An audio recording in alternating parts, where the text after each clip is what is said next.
കേരള ജംഇയ്യത്തുൽ ഉലമയോ? ആ കത്ത് ഞങ്ങൾ അംഗീകരിക്കണമെന്നോ? ഏത് കേരള ജംഇയ്യത്തുൽ ഉലമ? ആരാണ് നിങ്ങൾ? എന്ത് അഡ്രസ്സാ നിങ്ങൾക്കുള്ളത്? ആ അഡ്രസ്സ് ഞങ്ങൾ പരിഗണിക്കുന്നില്ല. ഇനി നിങ്ങൾക്ക് വാദപ്രതിവാദമാണോ വേണ്ടത്?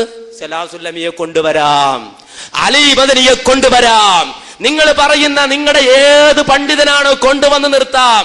ഞങ്ങളെ സംബന്ധിച്ചിടത്തോളം ഞങ്ങൾ ഈ കുട്ടികൾ ഇങ്ങനെ വരും, എന്നിട്ട് നിങ്ങളുമായി വാദപ്രതിവാദം നടത്താൻ ഞങ്ങൾ ഒരുക്കമാണ്. കരാർ എഴുതാൻ വേണ്ടി മാറിയിരുന്നു, നമുക്ക് ഈ പരിപാടി ഇനി കരാർ എഴുതിയിട്ട് വരിക എന്നാണ് അതിനെ സംബന്ധിച്ച് പറയാനുള്ളത്. പിന്നെ അപ്പോൾ വാദപ്രതിവാദത്തിന് കരാർ കൊണ്ടുവന്നിട്ടുണ്ടെങ്കിൽ ഞങ്ങൾ തയ്യാറാണെന്നാണ് നിങ്ങൾ പറഞ്ഞിരിക്കുന്നത്. യാതൊരു രീതിയിലും ഒളിച്ചോടാൻ ശ്രമിക്കണ്ട. കേരള നദുവത്തുൽ മുജാഹിദീൻ ജില്ലാ കമ്മിറ്റി നിങ്ങൾക്ക് വാദപ്രതിവാദത്തിനുള്ള കത്ത് ഇവിടെ വെച്ച് തന്നിരിക്കുന്നു. നിങ്ങൾക്കത് സ്വീകരിക്കാമെങ്കിൽ സ്വീകരിക്കാം, ഇല്ലെങ്കിൽ മാന്യമായിട്ട് സംവാദത്തിനില്ല എന്ന് പറയാം. മുഖാമുഖം തിരുവനന്തപുരം സലഫി സെന്റർ വെച്ചുകൊണ്ട് നടക്കുമ്പോൾ അദ്ദേഹം മുമ്പ് എപ്പോഴും കൊടുത്തൊരു കത്ത് കേജോയിന് കൊടുത്തൊരു കത്താണ് എന്ന് പറഞ്ഞിട്ട് ഉയർത്തിക്കാട്ടി എന്തുകൊണ്ട് ആ വെല്ലുവിളി സ്വീകരിച്ചില്ല എന്ന നിലപാടിലാണ് അദ്ദേഹം ചോദ്യം ഉന്നയിച്ചത്.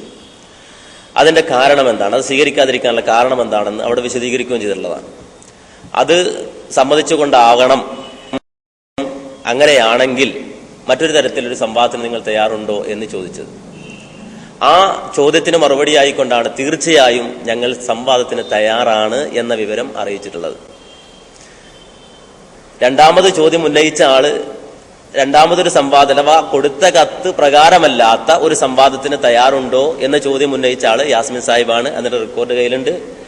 സലാം സുല്ലമി അടക്കമുള്ളവർ മറുഭാഗത്ത് വരികയാണെങ്കിൽ ആ വരുന്ന ആളുകളുമായി സംവാദത്തിന് ഞങ്ങൾ എന്താണ് കേട്ടതാ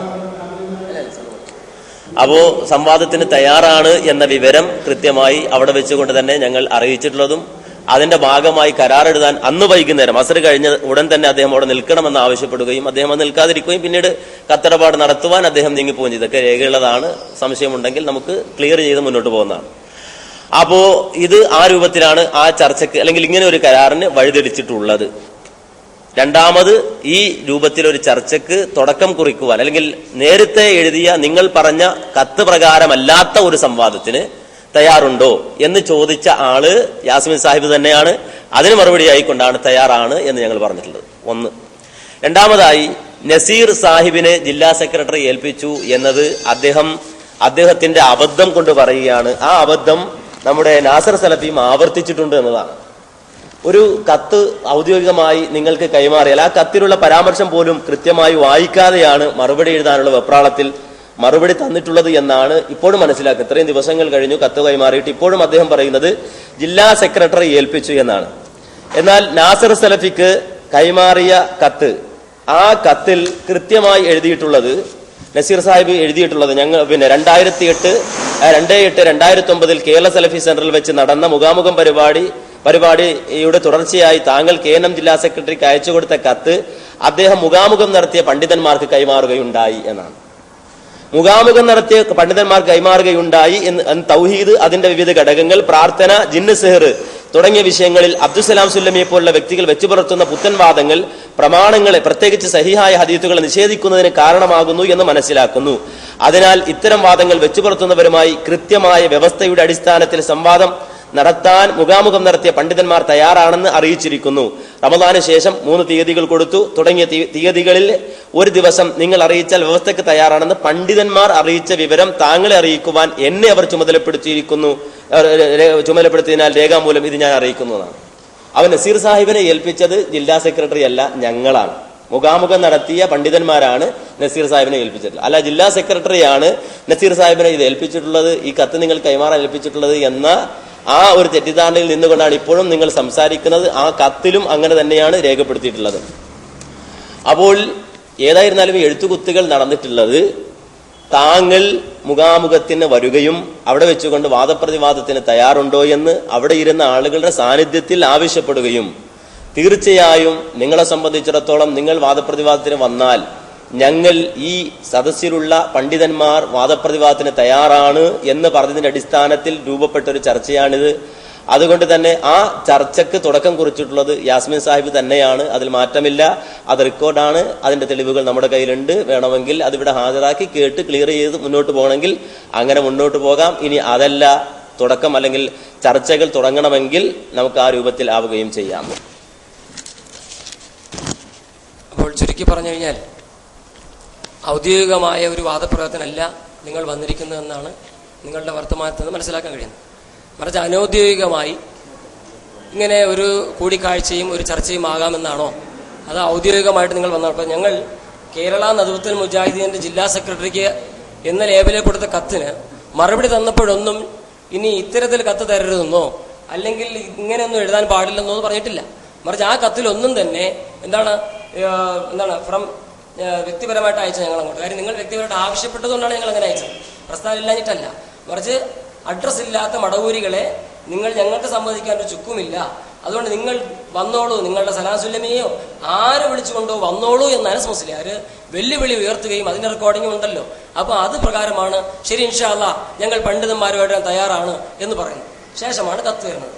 മാത്രമല്ല ഇതിനകത്ത് AP വ്യക്തമായിട്ട് അഡ്രസ്സുമായിട്ടാണ് ആദ്യത്തെ കത്ത് വരുന്നത്. അപ്പോൾ രണ്ടാമത്തെ കത്തിലെങ്കിലും മറുപടി നിങ്ങൾക്ക് പറയാമായിരുന്നു, ഇത്തരം ഒരു കത്ത് ഞങ്ങൾക്ക് സ്വീകാര്യമല്ല, കാരണം ഔദ്യോഗികമായിട്ടാണ് നിങ്ങൾ ആവശ്യപ്പെട്ടിരിക്കുന്ന സംവാദം, ഞങ്ങളാകട്ടെ വ്യക്തിപരമായിട്ടാണ് വരാൻ തയ്യാറായിട്ടാണ് നിങ്ങൾ കത്ത് നിട്ടില്ല. മറിച്ച് അത് അംഗീകരിച്ചതുപോലെ വീണ്ടും നിങ്ങൾ എന്താണ് ജില്ലാ സെക്രട്ടറി ഏൽപ്പിച്ച കത്ത് കിട്ടി, ജില്ലാ സെക്രട്ടറി ഏൽപ്പിച്ച ജില്ലാ സെക്രട്ടറി വഴി ഇങ്ങനെയാണ് വന്ന് പൊയ്ക്കൊണ്ടിരിക്കണം. ഒരു കത്തിലെങ്കിൽ നിങ്ങൾ മറുപടി വെക്കാമായിരുന്നു, ഇത്രയും കൊണ്ട് എത്തിക്കേണ്ട ആവശ്യമില്ലായിരുന്നു. നിങ്ങൾക്ക് ധൈര്യസമേതം പറയാമല്ലോ. എന്ത് പറയാമായിരുന്നു? ഇങ്ങനെ നിങ്ങൾ വെക്കേണ്ട, നിങ്ങൾ അതിന്റെ ഔദ്യോഗിക അഡ്രസ്സിൽ നിങ്ങൾ ഇങ്ങനെ വെക്കുന്നത്, ഇത് വെക്കേണ്ടിയിരുന്നില്ല. ഞങ്ങൾ CP ഉമർ സുല്ലമി അല്ലെങ്കിൽ മറ്റേ AP അബ്ദുൽ ഖാദർ മൗലവിയുടെ നേതൃത്വത്തിലുള്ളതല്ല, മുഹ്യദ്ദീൻ ഉമരില്ല, ഞങ്ങളാ വരുന്നത് എന്ന് നിങ്ങൾ പറയുന്നില്ല. ഈ കത്ത് നിരസിച്ചിട്ടുമില്ല. നിങ്ങൾ അത് അംഗീകരിച്ചുകൊണ്ടാണ് അവസാനം തൊട്ടുകയും ഈ ഒരു അവസ്ഥയിൽ എത്തുകയും ചെയ്യുന്നതാണ് എനിക്ക് പറയാനുള്ളത്. റെക്കോർഡിംഗ് ഇട്ടാൽ ഞാൻ ഈ പറഞ്ഞ റെക്കോർഡിംഗ് താങ്കൾ പറഞ്ഞ റെക്കോർഡിംഗ് അങ്ങോട്ടും ഇങ്ങോട്ടും കിട്ടും. അതുകൊണ്ട് നമുക്ക് സംവാദത്തിൽ ഔദ്യോഗികമായിട്ട് നിങ്ങൾ തയ്യാറാണോ ഇല്ലയോ എന്നുള്ളത് ഇവിടെ വെച്ചെങ്കിലും വ്യക്തമാക്കാം. കത്തുകളിലൂടെ നിങ്ങൾ അത് വ്യക്തമാക്കിയിട്ടില്ല. നസീറിന്റെ എന്റെ നേതൃത്വത്തിൽ വരുന്ന കുറെ ആളുകളെന്ന് അദ്ദേഹം പറഞ്ഞിട്ടില്ല. അതുപോലെ തന്നെ KNM-ൽ വരാത്തവരാണെന്ന് പറഞ്ഞിട്ടില്ല. KNM പണ്ഡിതന്മാരാണ് വരണമെന്ന് പറഞ്ഞു. ഞങ്ങൾ ഇതെന്ന് മനസ്സിലാക്കണം. ഞങ്ങളുടെ ഈ കത്ത് നിങ്ങൾ ഇതുവരെ നിരസിച്ചിട്ടുണ്ടോ? ഇതുവരെ നിങ്ങൾ നിരസിച്ചിട്ടുണ്ടോ? ഇതിനെ നിരസിച്ച വരിയെങ്കിലും നിങ്ങൾ ഏതെങ്കിലും കത്തിൽ എഴുതിയിട്ടുണ്ടോ? നിങ്ങൾ അത് തെളിയിക്കുക. അത് നിങ്ങൾ ഇതുവരെ തെളിയിച്ചിട്ടില്ല. ഇൻഷാ അല്ലാഹ് അതുകൊണ്ട് ആദ്യം ഇത് പറയാമായിരുന്നു. രണ്ടാമത് കത്ത് നിങ്ങൾ മറുപടി പറയാമായിരുന്നു, ഞങ്ങൾ ഔദ്യോഗികമായിട്ട് വരാൻ തയ്യാറല്ല കേട്ടോ എന്ന് പറയാൻ വരെ ചെയ്തിട്ടില്ല. അസ്സലാമു അലൈക്കും. ഇപ്പോ ഇതൊരു അനൗദ്യോഗിക ചർച്ചയാണ്, ഔദ്യോഗികമായി നിങ്ങളുമായിട്ട് സംവാദം നടത്താൻ ഞങ്ങൾക്ക് പേടിയാണ് എന്ന രൂപധ്വനി വരുത്താനുള്ള ശ്രമമാണ് അദ്ദേഹം നടത്തുന്നത്. അത് കൊള്ളാം, നല്ലതാണ്, അങ്ങനെ ആഗ്രഹിക്കണമൊക്കെ നല്ലത് തന്നെയാണ്, അത് കുഴപ്പമൊന്നുമില്ല. ഞങ്ങളെ സംബന്ധിച്ചിടത്തോളം ഓരോരുത്തരുടെ യോഗ്യത നോക്കിയിട്ടാണ് ഞങ്ങൾ ആ രൂപത്തിൽ ഇടപെടാറുള്ളത്. അത് നേരത്തെ തന്നെ വിശദീകരണം തന്നിട്ടുള്ളതുമാണ്. എന്തുകൊണ്ടാണ് ഞങ്ങൾ ഈ രൂപത്തിൽ ഇടപെടുന്നത്, അല്ലെങ്കിൽ ഈ രൂപത്തിൽ കത്ത് കൈമാറുന്നത്, അല്ലെങ്കിൽ നിങ്ങൾക്ക് ഈ രൂപത്തിൽ നിങ്ങളുമായി സംവദിക്കേണ്ടി വരുന്നത് എന്നതിന്റെ ന്യായാന്യായങ്ങൾ നേരത്തെ പറയുകയും നിങ്ങൾക്കത് ബോധ്യപ്പെടുകയും അതിന്റെ അടിസ്ഥാനത്തിൽ നിങ്ങൾ അങ്ങനെ പറ്റുകയില്ലെങ്കിൽ മറ്റൊരു രൂപത്തിലാവാം എന്ന് നിങ്ങൾ തന്നെ ആവശ്യപ്പെടുകയും അങ്ങനെ ആവാം എന്നത് ഞങ്ങൾ സമ്മതിക്കുകയും അതിന്റെ അടിസ്ഥാനത്തിൽ കത്തുകൾ കൈമാറുകയും പിന്നെ അത് വെല്ലുവിളിച്ചു ഞങ്ങൾക്കൊരു ചുക്കുമല്ല എന്ന് ഞാൻ പറഞ്ഞിട്ടുണ്ട്. ശരിയാണ്, മടവൂരികൾ ഞങ്ങൾക്കൊരു ചുക്കുമല്ല, അതല്ലെങ്കിൽ അവരുമായി വാദപ്രതിവാദം നടത്താൻ ഞങ്ങൾക്കൊരു പ്രശ്നവുമല്ല എന്ന് ഞാൻ പറഞ്ഞു തന്നെയാണ്. അതിലൊരു സംശയമില്ല. അത് വെറുതെ ഇങ്ങനെ എണീറ്റെന്ന് പറഞ്ഞതല്ല, നേരെ മറിച്ച് അത് പറയാനുള്ള സാഹചര്യം നിങ്ങൾ വാദപ്രതിവാദത്തിന് തയ്യാറുണ്ടോ എന്ന് ചോദിച്ചതിന്റെ അടിസ്ഥാനത്തിൽ അതിന് മറുപടിയായിട്ടാണ് ഞാൻ പറഞ്ഞിട്ടുള്ളത്. അസ്സലാമു അലൈക്കും. എൻ്റെ പേര് യാസ്മിൻ, വള്ളക്കടവ് താമസം. മുജാഹിദ് പ്രസ്ഥാനത്തിന്റെ ആദർശത്തിൽ യാതൊരു വ്യതിയാനവും സംഭവിച്ചിട്ടില്ല, മറുവിഭാഗത്തിനാണ് വ്യതിയാനങ്ങളൊക്കെ സംഭവിച്ചതെന്ന് പറയുമ്പോൾ ആര് സംവാദത്തിന് ക്ഷണിച്ചാലും, ചേകന്നൂരുകളാകട്ടെ യുക്തിവാദികളാകട്ടെ, ആര് സംവാദത്തിന് ക്ഷണിച്ചാലും ആ സംവാദ ക്ഷണം സ്വീകരിക്കാൻ യാതൊരു മടിയുമില്ലാത്തവരായിരുന്നു മുജാഹിദുകൾ. എന്നാൽ 2007 മാർച്ച് 22-ാം തീയതി കേരള ജംഇയ്യത്തുൽ ഉലമയുടെ പേരിൽ ഒരു സംവാദ കത്ത് ലഭിച്ചിട്ടും എന്തുകൊണ്ട് നിങ്ങൾ അത്തരത്തിലൊരു സംവാദത്തിന് തയ്യാറായില്ല? ഇന്ന് നിങ്ങൾ ഈ പരാമർശിക്കുന്ന എല്ലാ പണ്ഡിതന്മാരും ജീവിച്ചിരിപ്പുള്ളവരാണ്. അവരെക്കുറിച്ച് നിങ്ങൾ ഈ പറഞ്ഞുകൊണ്ട് നടക്കുന്ന വാദങ്ങൾക്ക് പകരം അവരുമായിട്ട് ഒരു വിമർശയ്ക്ക് ചുറ്റിനു വരുന്ന സംവദിക്കാൻ നിങ്ങൾ തയ്യാറുണ്ടോ?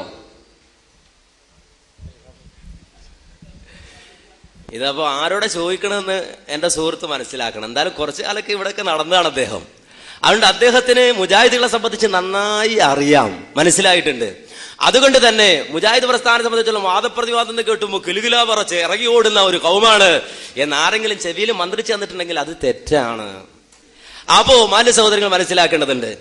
അപ്പോ ഈ രൂപത്തിൽ നാം മനസ്സിലാക്കേണ്ടതെന്ന് വെച്ചാൽ വാദപ്രതിവാദത്തിനുണ്ടോ? ഇന്നലെയും മുജാഹിദ് പ്രസ്ഥാനത്തെ ഈ മുനീർ ബദരി ഇന്നലെയും ഖുറാഫികളായിട്ട് വാദപ്രതിവാദത്തിന് കരാർ